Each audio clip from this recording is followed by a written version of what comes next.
focus on the challenges, chase the challenges, and the title and the benefits of that will all follow. Just continue to challenge yourself. Be patient. The big things will happen. Just take the small steps and go for it. You're listening to the Building Better Futures podcast, where innovation meets inspiration. In each episode, host Eric Hurani journeys alongside notable thought leaders who are shaping the future, cultivating exceptional work cultures, and nurturing the next generation of trailblazers. We aim to spark inspiration by engaging in dialogue with leaders from groundbreaking companies, innovative projects, and exceptional teams. Our goal is to empower individuals to positively impact those around them and leave a lasting legacy of positive change in our communities and society at large. Let's dive in together and explore what it takes to build better futures, one conversation at a time. Today, I'm so excited to be joined by Anthony Pastore, East Regional Director at STV. Hey, Anthony, how are you doing? Great, Eric. Thanks a lot. I really appreciate the opportunity, and thank you very much for having me today. No, and I appreciate that, and I love that about you because your energy is always so positive, and you come from a place of gratitude. I know we've obviously met many times outside of this, so um, it's like a perfect segue into the first question, right around good news and gratitude. So, any personal or professional good news you want to share, or gratitude you want to share? Yeah, I first of all, I think that's a great question, but I cannot steal that question from you. I cannot steal that question for you because you probably have the biggest news of all that you're a father once again. So congratulations on that. I know you had shared that news with me before, but congratulations, son. Very happy for you and your family. I'm sure your parents are very happy. So that's great news. It's amazing. I know you have 3 kids, so, and I think every stage of life, right? You feel like different gratitude. So right now, we're just excited, right? There we have 2 young kids. But I know there's gonna come a point in time where we're gonna be happy when they're off to college, kinda maybe where you're off to now. Yes, yes, yeah. We're That'll getting be there. what I'm We're getting there. grateful for then. Well, I have to say, I think the podcast is a great idea, and you've had some really, really good guests, and I've binged listened over the last few weeks, and I'm just really impressed with the people that you get. So, thanks again for having me. But I think, so, speaking of parenting, your parents are absolutely amazing, and what they've done with with you and your siblings, and I think they should start a podcast on parenting. So that's something I'm sure we get a lot of likes and listens. So, but your brothers, your sister, just an amazing family. So, but no, as far as good news, personally wise, family related, my family's doing very well. My son graduated Syracuse, now working at SL Green. My middle child, my son Ashton, he's following me in my footsteps, and he's going to Purdue University for construction management, and he'll be interning with me next summer. So we're looking forward to that. And then my daughter, she's crushing it in volleyball. It's very, very competitive at volleyball. She's the captain of the team. They won their division, and we're into it with the college process now. So I'm just very proud of them. And I want them all in like leadership roles, and that's what we're doing. So, but I would like to share some other news on a professional side. Just joined STV. It's been about 6 months now. I just can't thank Luis Delgado and Greg Kelly for the opportunity they gave me here at the STV. Really enjoying it, giving me a real opportunity to do the work that I wanted to do, and just really expanded my horizons where I was able to get into different region and different areas of work. So just great news that I wanted to share. But you've been very supportive of that. Your family's been very supportive of that. And I remember when it first kind of the news started just kind of breaking, your father and your family were calling me, congratulating me. So I always appreciated that. Thank you.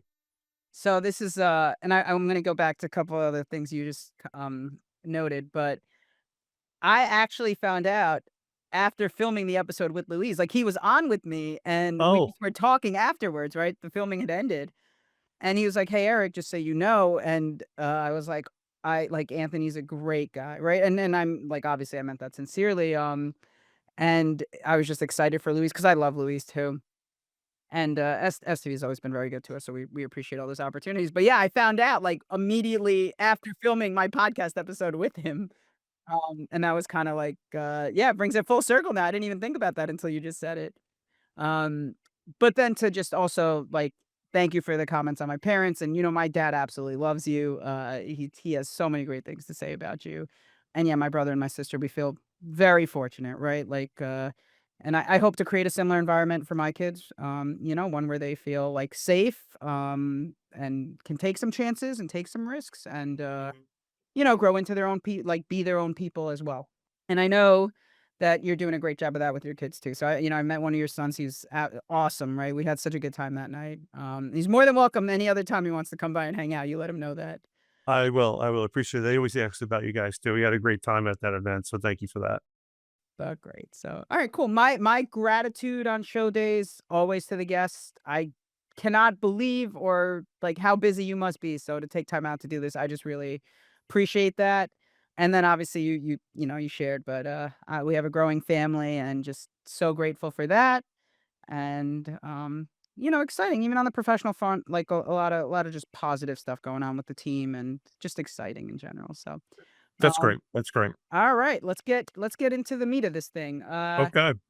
So for those guests that don't know you so well, give me your background, right? Like where'd you grow up? And I know who you grew up near, but where was Uh, Sure. No, I think that's a great school, question. education, early career? How did you get to where you are? Just give us the story. Sure. I do enjoy talking about that. I'm not one to talk about myself, but my path to where I am today is, I think, a little bit different than most people in the industry. So I always enjoy talking about it because I just think it just opens people's eyes and knows that there's just opportunities. And for me, the construction industry is just great. I think it's just a great industry. I love it. I enjoy it. But I grew up in Long Island City, Queens, what I would say the blue collar capital of New York, but not the Long Island City it is today, but the Long Island City that it once was. And I was a third generation, Long Island City resident, and I reside in Bergen County now, but I still go back to Long Island City often.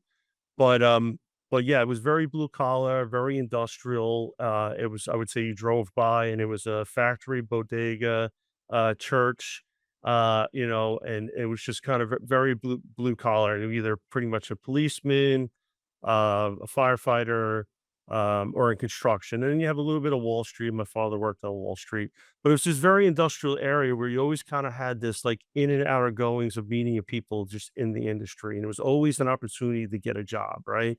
And back then you didn't have LinkedIn, right? You had the local bar and you had a pizzeria. And that's how you met people and that's how you got work. And it was just always this opportunity to kind of just work and to make money. So, but in any case, that's pretty much how I got into construction.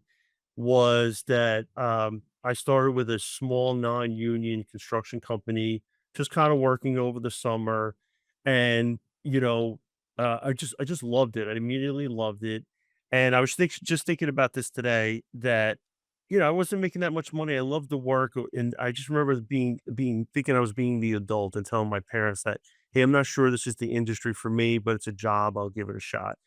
And I immediately enrolled in the Institute of Design and Construction in Brooklyn. It's a small school that closed back in 2015, but it was great because it was just an absolute network of people in construction. So you would go to class at night from 6 to 9, 4 days a week, and I was originally going for architecture, but you would just meet different people. It'd be trades, different tradesmen, electricians, carpenters, just construction people. And then at the time, I was a union carpenter, so I worked 6 days a week as a carpenter, and then went to school 4 nights a week, and that was kind of really kind of how I got started into the business. And I just loved it. I did that for about 2 or 3 years, and then I got a position, or I got a job with Plaza Construction as a superintendent. And then, Plaza Construction at that time was really just kinda growing, taking off. They were owned by Fisher Brothers, and I think they were just growing a little too quick, but I was getting a lot of opportunities. So I was getting a lot of these jobs at a young age that, I really learned a lot from.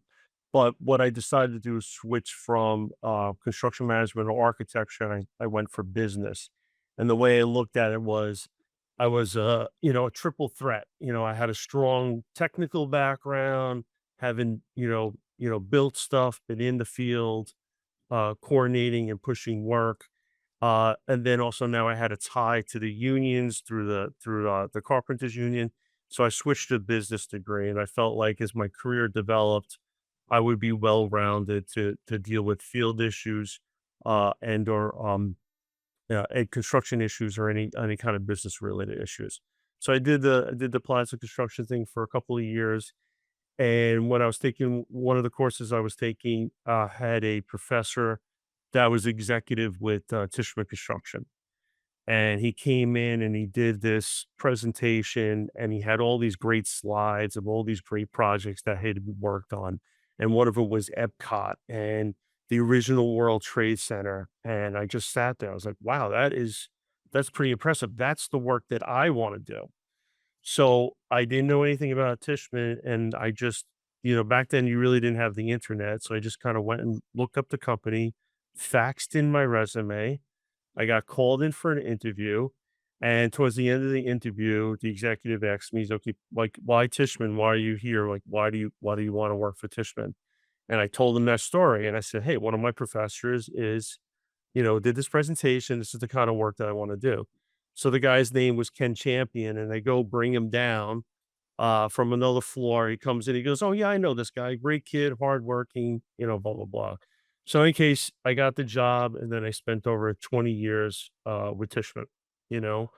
But through that, I finished my education at night, and just grew my career over the years. And now I've taken that forward, where I'm a adjunct professor at Fordham University, and I try to give those same opportunities. So anyone that I see that's, grinding, going to school at night, those are the type of people I want to work with, and those are the type of people that I try to give opportunities. So, and with that, I had a good career with Tishman, and that just led to a great opportunity with STV, where I am today. So, Awesome. What a great story. And like, I told you this before we even jumped on, is like I learned things I did not know about people on this show. And that was I didn't know that you were in the car. So when you were in the Carpenters Union, what local were you? 135. But the story is that I was such a bad carpenter, that was recommended that I get into management. So that it's good thing it worked out the way it did. So, but yeah, I was local 135, would merge with 257 and became 157. So I still have my union card in my wallet today too. So And then the other part of the story, I mean, working full time as a carpenter and then going to schools at night, that is, or more than full time, or you said 6 days a week. So like, yeah. and the takeaway there for me is like, work hard, have an end in mind, right? You pivoted to business because it sounds like you saw that as a future opportunity and a path for you, which is really cool. Really, really great story. And whatever you've done, clearly the people I know in the industry love you at all levels, right? Owners love you, your colleagues love you, projects we've been on together, the teams love you. It's definitely you've done the right thing at all levels. I It's wonderful. appreciate that. I appreciate you saying that. But as far as like with the hard work, you had Amanda Rogers on, who I think the world of. I think she's fantastic, and very good interview that you had with her. And she says, the harder you work, the luckier you get. And I Yes. can't agree with that more. I thought that was fantastic. And that's really what I think the construction industry provides. It just gives you that opportunity that no matter where you start from, you got this opportunity as long as you keep, working at it. But I appreciate I do enjoy, or I appreciate when people comment that, I have a good relationship with them, because that's something I worked very hard for. And in the construction industry, that's sometimes very difficult to maintain. So that's something that was always important to me over my career. So when I hear that, I do appreciate that. So thank you for sharing that with me.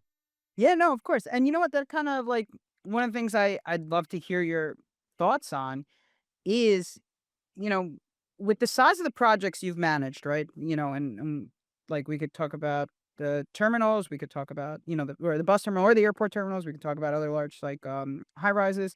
Uh like what was the most important skill there, do you think, that made you successful in those projects? And maybe I'll throw a little, wrench in there, is, like, do you think the skill changed over time? You know, I guess at different parts in your career, the skill you have, has to adapt to the role you're in? Yeah, I think that's a great question, and I think, um, again, I know you had Luis Delgado on, and I think one of the common things that I've heard throughout your podcast is leadership and communication, and I agree with that wholeheartedly. But the other thing about that too is that you have to make sure that when you're communicating that it's received well on the other side, right? That whoever you're communicating to gets it, knows it, and understands it, right? So, one other thing, like, my cousin is the, first base coach for the Detroit Tigers, right? Oh, wow. Yes, and he was the batting coach for the Cubs and the Texas Rangers. So, we had went to go visit him in, Chicago when he was the batting coach. And, in baseball, everyone's talking about metrics and all how the metrics are ruling the decision making, stuff like that. And he would say stuff. He said this one thing I thought that was great. He says, it's the most amount this generation has access to the most data, but the generation with the shortest attention span. So you really gotta know how to distill that information and prioritize it and make sure that people on the other side know how to use it, right? So you gotta know what's important, you gotta know how it's communicated, and they have to receive it and know how they're gonna utilize it.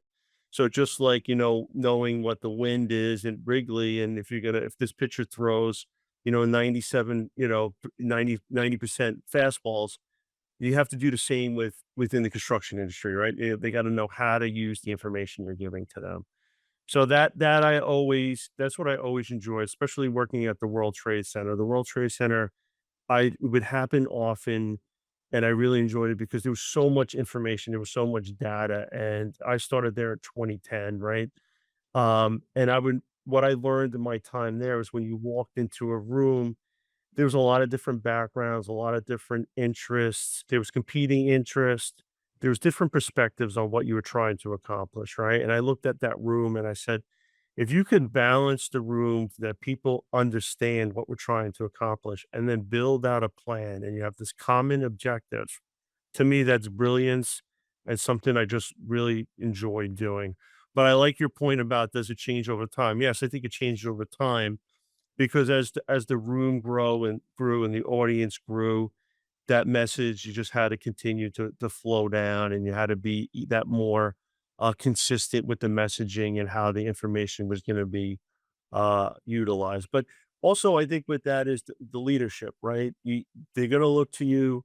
You got to be out in front. I always believe you got to lead by example. Be out in front.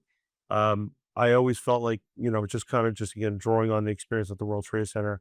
I loved walking the job, right? Being out there first thing in the morning, walking the job, connecting with people, building relationships with people, knowing what was important to them, and then driving the process. But they see you're out there, and when a decision point came up, you were pivotal in making that decision, right? This has got to go. And then sometimes as a leader, you kind of had to like you kinda got had to risk it a little bit. You had to gut check it a little bit, you had to shoot from the hip a little bit, but you kinda had to risk it a little bit only because things had to move forward, and sometimes you exposed yourself, but I think for the most part, a lot of the people that I worked with and were around me knew that, we were all in it together and we were gonna push through. But I think leadership, communication, being able to make decisions.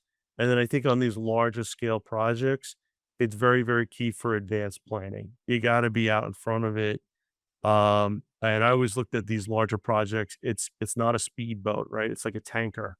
So if you're making that change, if you're navigating that course, it's got to be slow and deliberate, and so everyone can kind of stay in the same direction. So, but yeah, no, excellent question. I really enjoyed the opportunities I had, some of the projects that I've been on. So, Yeah, I love the point you made about the amount of data that we have today, right? Like, sometimes it's almost too much, right? And then it becomes hard, like, what do I do with this data? And, not as much about, like, managing a project, but sometimes, like, I try to talk to my team about this all the time. Like, as we get further in our careers and as we understand more, your gut is like a very reliable source to know when something's off. It's not going to tell you what is off, but it might tell you something's off. And then it's your time to like dig into the data and find the source, right? And and I think this is good for young engineers to think about, or early career professionals, right? Which is, if you live on the data 100% of the time, you're missing part of the big picture, right? Like the point you're making around communication and relationships and making sure, because you see the data one way doesn't mean everyone else does. And have you explained that story to them, right? That, hey, this is what I'm seeing and this is what it means to me. What does it mean to you? And how do we make sure that the next decision we make together is one that works for both of us, right? Because, like, very often our industry is a team, but if things go sideways, it can become adversarial, and you wanna make sure that you're keeping that team aspect in mind. Um, Yeah. that was a great answer, I love that. What was the on the World Trade Center, what were you which, did you work on one tower, or what was the program? Oh, yeah, so as far as, my involvement at the World Trade Center again, the best project, I ever worked on, and the thing about it was, so I originally started at the World Trade Center. I was the architectural project manager for the transportation hub, and that's where I started, and that was 2010, and, thanks to you just really, through that experience, just worked with really, really good people, learned a lot, and was very committed to the project. Just knowing, the importance of it, the meaning of it. It was just a project that I really committed myself to.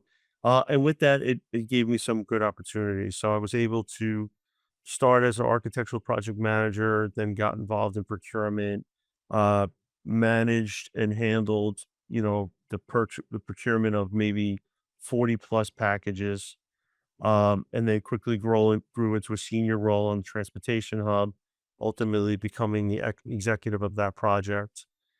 Built a strong relationship with the Port Authority. They rolled into the retail program where I oversaw the retail program, then the WBVA, which is the West Bath Vehicle Access, and then also the VSC, the Vehicle Security Access.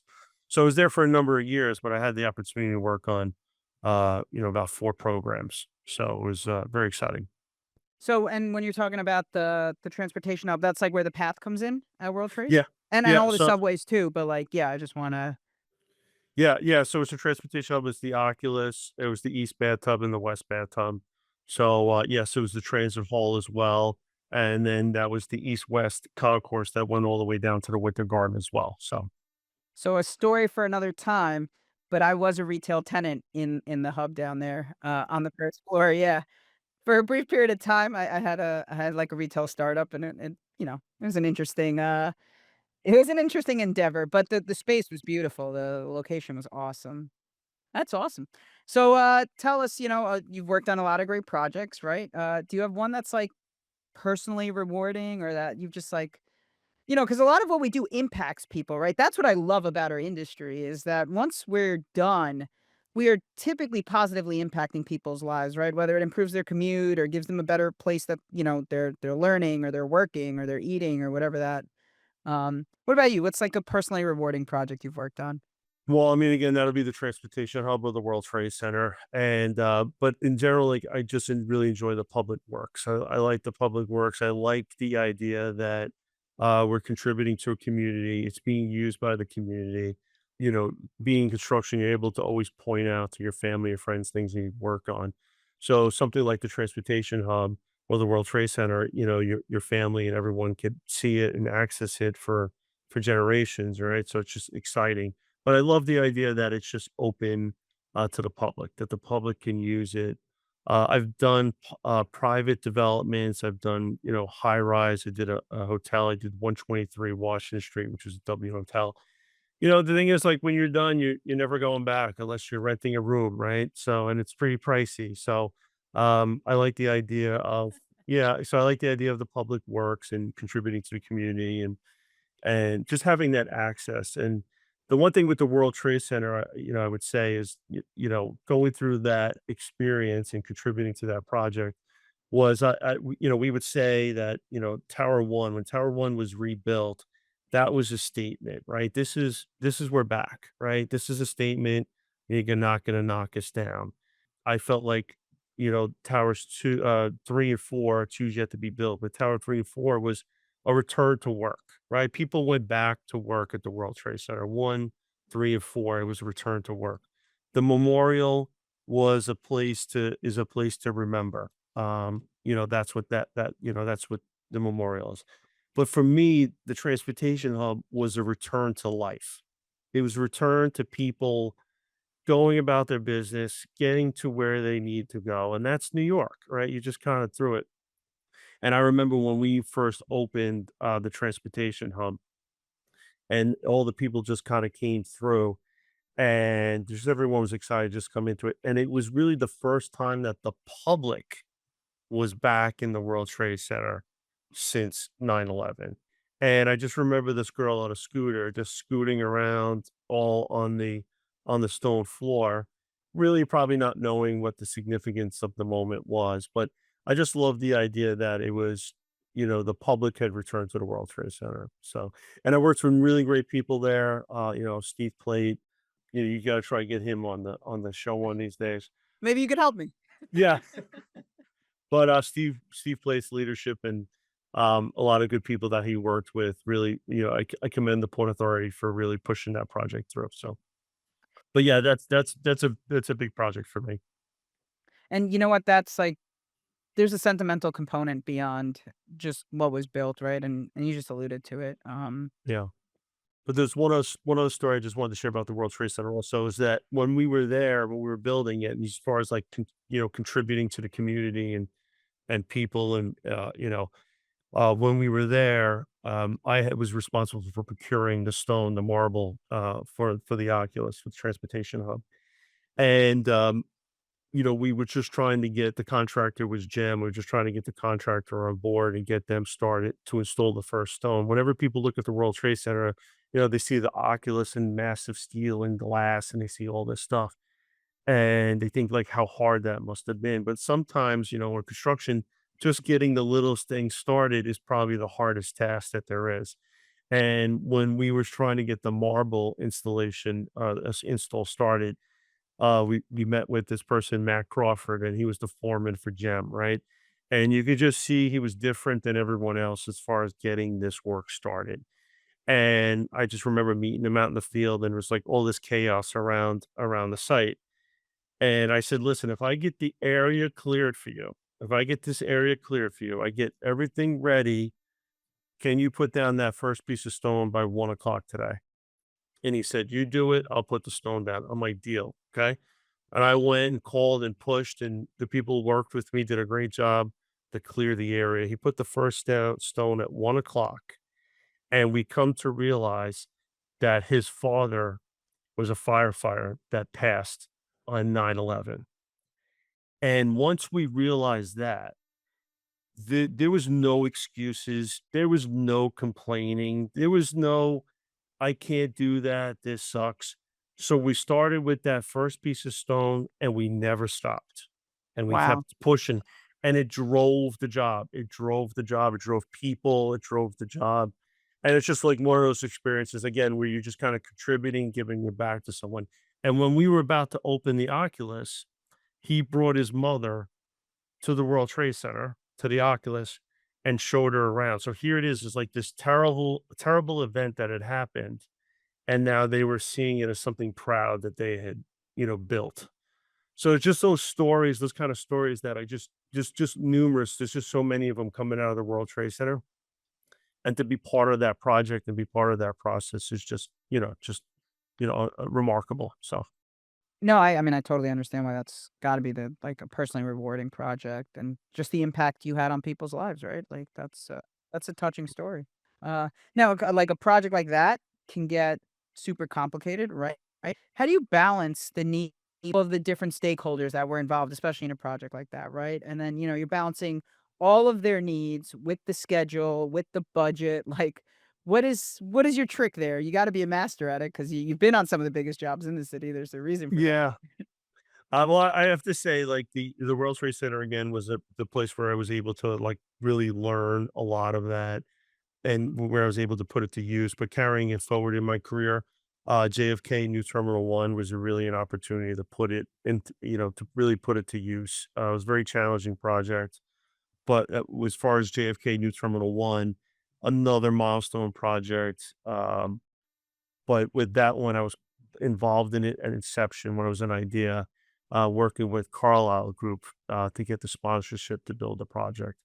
So I was taking a lot of those tools that I learned at the World Trade Center of like, what we talked about before as far as leadership, decision making, organization, communication. I was able to take a lot of that. And one of the best things about that experience at the World Trade Center was with leadership also comes you're able to build a team. You're able to develop talent, right?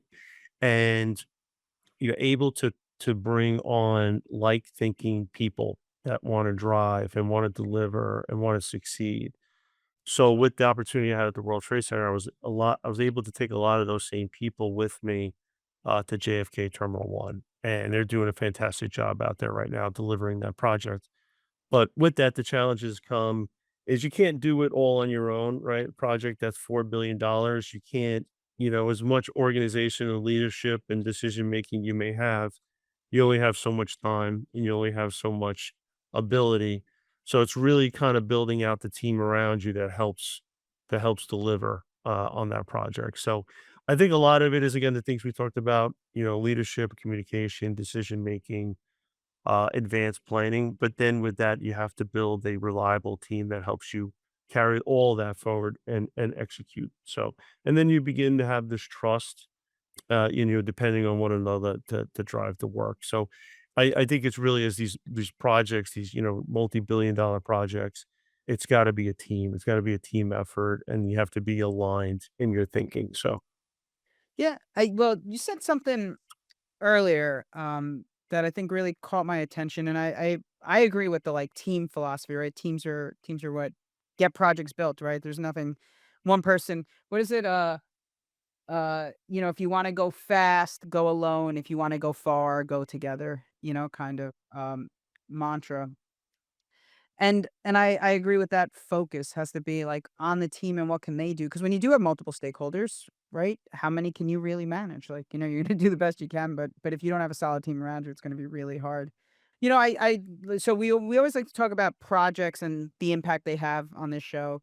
The other thing we like to talk a lot about is, like, paying it forward. You mentioned that earlier.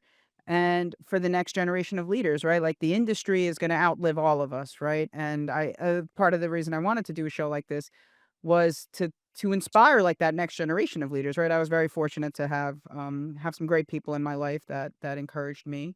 So with that, I'm gonna just like a two-part question.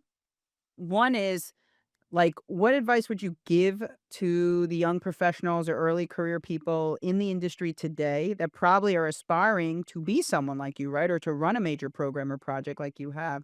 Mhm. And then the flip of that would be if you could go back in time, is there any advice you'd give yourself that you wish you knew, like, when you were taking those night classes, right? Or when you took that first job with Plaza? Yeah. So, no, I think that's a great question. I would say this is that with going to with the night school and the path that I had, it's much different today, right? You have, especially being in New York City, you have access to so much, you know, so many opportunities to learn and develop yourself. So I think it's always important to keep challenging yourself, no matter where you are in your career. And I always say that your resume should always read currently enrolled. You gotta keep pushing yourself. And again, being in New York City, you have different you got, New York University, you got, NYU, you got, just access to so many different schools, and, like, you with the CMAA, that's another great, entity or group that could provide, mentorship to the up and coming. But I would say this is like, to myself and to others is that success isn't a title, right? You gotta grow, focus on the challenges, chase the challenges, and the title and the benefits of that will all follow. Just continue to challenge yourself.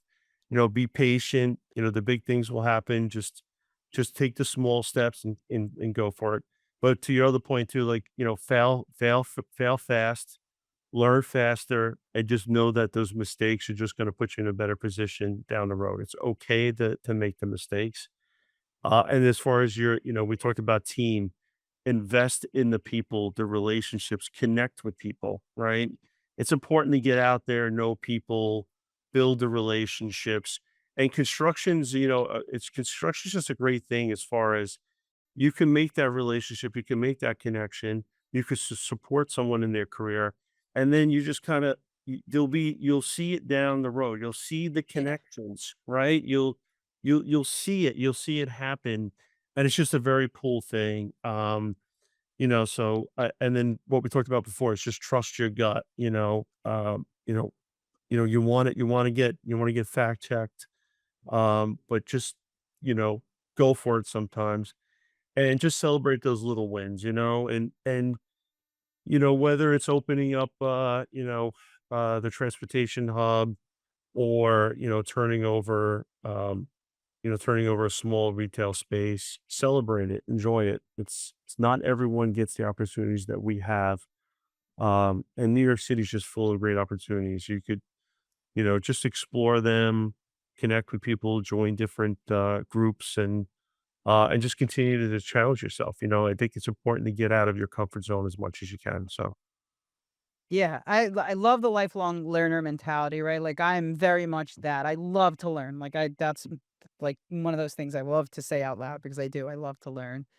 To your point about, like, not being afraid to fail, reminded me of, like, a quote that I think is great. It's a John Wooden quote, and it's, "Failure is not fatal, but failure to change might be," you know? And I think that's really important for especially when you're early in your career because 'cause you're kind of scared of everything, right? Like, because 'cause you're still trying to get acclimated to the job and understand the industry and, like, what can I say? What can I say? When can I say it? Who can I ask a question to? But, yeah, like, failure's not the uh, be all end all, right? Like, if you learn from it and you grow from it. Now, that's gotta be measured, I mean, you have to understand that the decision you're making is within your tolerance level of decision making. And then the other thing, you talked a lot about, like, relationship building throughout this, and I didn't get a chance to comment on this when you said it earlier, but you said, like, "Hey, today we have LinkedIn, but back then we had pizza parlor and a bar."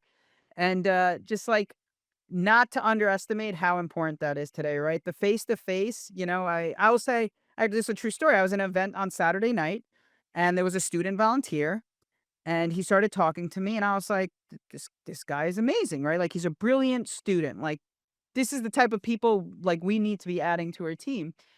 And this is embarrassing for me, but he told me, he's like, like, 2 years ago, I messaged you on LinkedIn, but you never responded. And, like, that wasn't intentional on my part, right? But it's just a story about the importance of, like, if you see someone in person, say hello to them. And, like, LinkedIn, it's not intentional if I don't respond or something like that. And so I'm really glad he said hello to me because, like, in my mind, like, he's a great person. I hope I can help him at some point.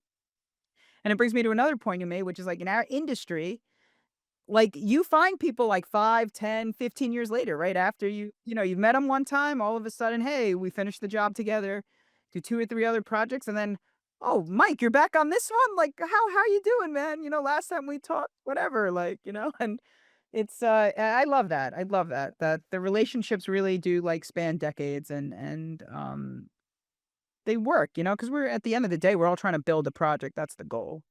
yeah, I mean, it just goes back to your question too, as far as like, what would you tell, people starting out in their careers? And it's build those relationships, and build good ones because it's a small industry. Like we say it all the time, right? We walk around like, hey, don't burn a bridge. It's a small industry, but it's so true. It really is.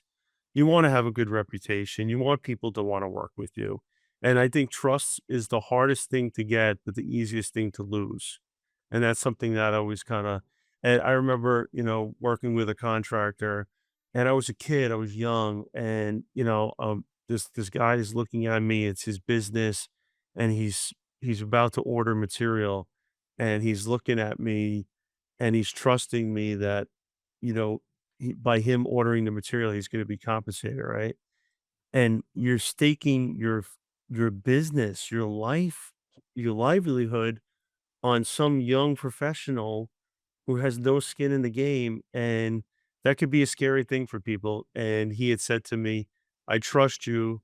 but just know it's the easiest thing. It's the hardest thing to gain and the easiest thing to lose. And just I never forgot that. And at the end of that job, he delivered all the material, got the job done, and I shook his hand at the end. And that's the way I went about my career is no matter how difficult, no matter how challenging, at the end of the job, I wanted to be able to look them in the eye and shake their hands.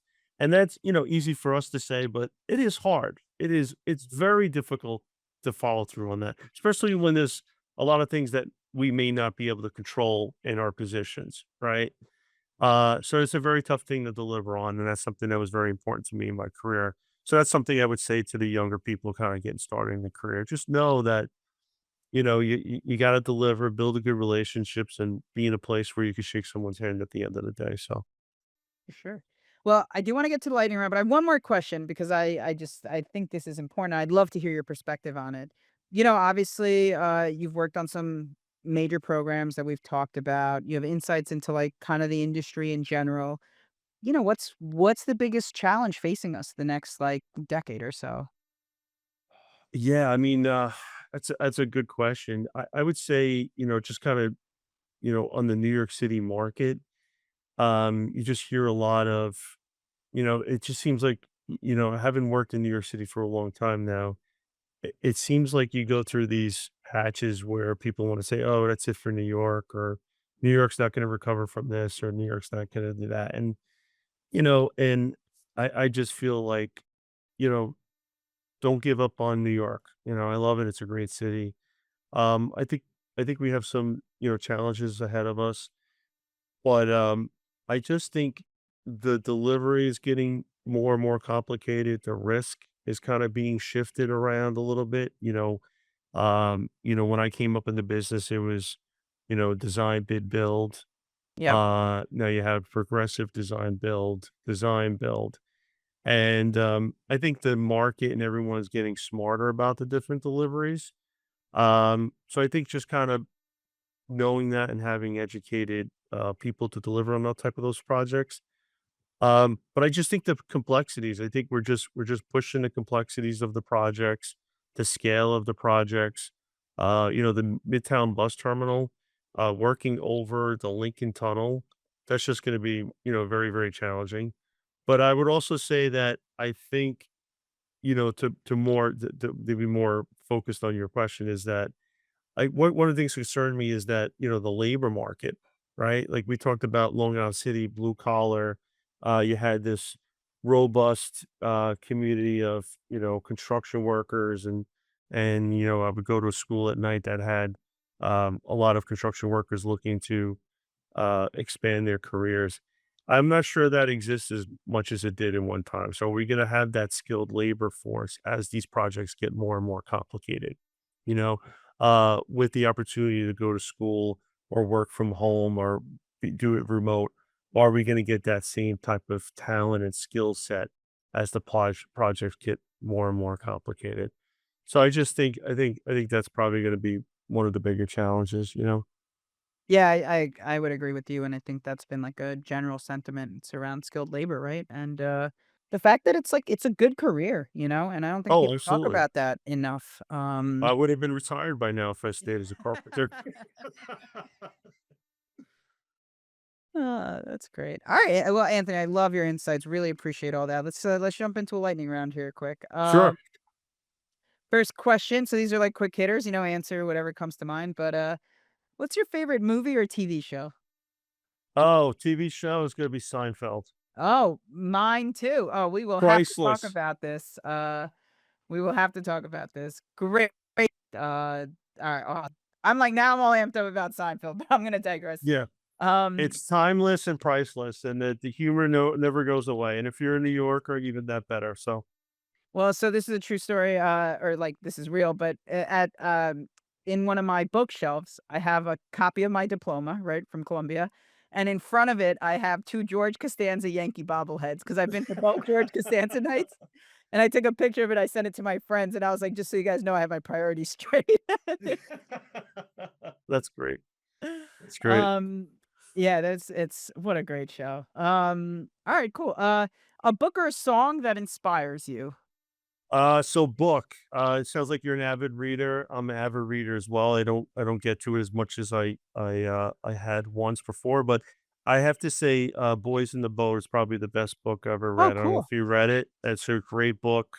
It's about the University of Washington rowing team during the I think it's the 36 Olympics, and it gives you a whole backdrop of what's going on with World War II starting off, the depression, and you have this rowing team that's just kind of in the throes of depression, and they joined the rowing team at University of Washington. So, and I don't want to ruin it for you, but they just go off and have this tremendous run in the Olympics for rowing. So it just gives you the whole backdrop of pre World War II, depression, sports, and just a great story. So I think it's a very good book. I love that. I have not read that, but I will add it to the list.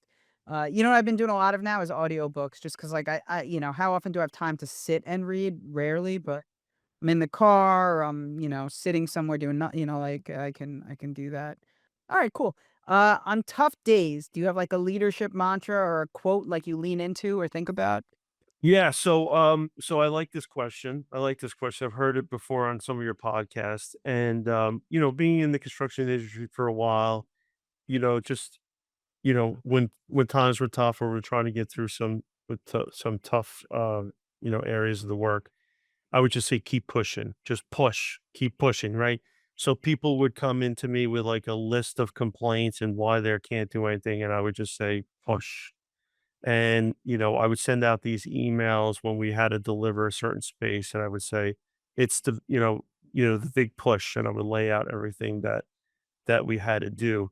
But it became this thing over time with the people that I've worked with over the years, where it wasn't just, push to work, it's push to work, push your team, push yourself, challenge yourself, right? And, it was just funny, like, people would come in and I would just give that answer, and they knew there was just no excuse, they had to get it done. So I would just go, "Keep pushing," and whenever it was good news, I would say, "Keep pushing," and so that's kind of been my mantra for a long time, so I love it. I love the philosophy around it. And I love the like different levels of application for it, right? Like on its most, shallow level, it's like, hey, keep pushing the work, but as you like dig into the meaning, it's actually like so building better futures for us was like that's how like I kept trying to simplify whatever the idea was and it became that, right? Like on its surface, we build better futures for the community, right? But really, like as an industry, I want to build better futures for the people inside the industry. For those community members, I want to build better futures for them, right? To participate, to live, whatever that is, the impact they can have. And then, yeah, of course, the construction part of it is building a better future, for all of us. Like, so I love that it's the keep pushing. I wrote it down. Uh, and then, kind of lightning round question, but you've had a very interesting career, right? Into how you got to where you are. So what do you consider your first project? I guess was that when you were a carpenter? Like what was your first project? no, yeah, I would say my first project was the ESPN zone at 4 Times Square. Oh, cool. How was that? Yeah, it was my first like, I mean, I did a little bit of work with Plaza, but it was kinda like interior fit outs and stuff like that, but the first project where I went to when I started and kinda saw it through, was the ESPN zone. That was, like, 1999, I think that was, 98, 99. But that was kind of, obviously a very cool, interesting project, Yeah. and it's gone now, but 4 Times Square was a major commercial tower that was going on, and I remember getting sent to the job as, like, I was at 8 p.m. I was a kind of superintendent at 8 p.m., and I remember getting sent to the job, and they gave me the address, but I didn't know what it was, right? I just see 4 Times Square, and I'm thinking it's like a retail fit out or something, and I walk up, and it's just like this high rise being constructed. I'm like, "Cool, this is awesome," right? And then they're like, "Oh, no, it's these 3 floors over here." But I still loved it. It was a great job, and the people I worked with on that project, I'm still very friendly with to this day. So, but yeah, it was a very cool project. That's awesome. Well, with that, that closes out our lightning round. And that's all the time we have for today. Anthony, any parting words, closing words?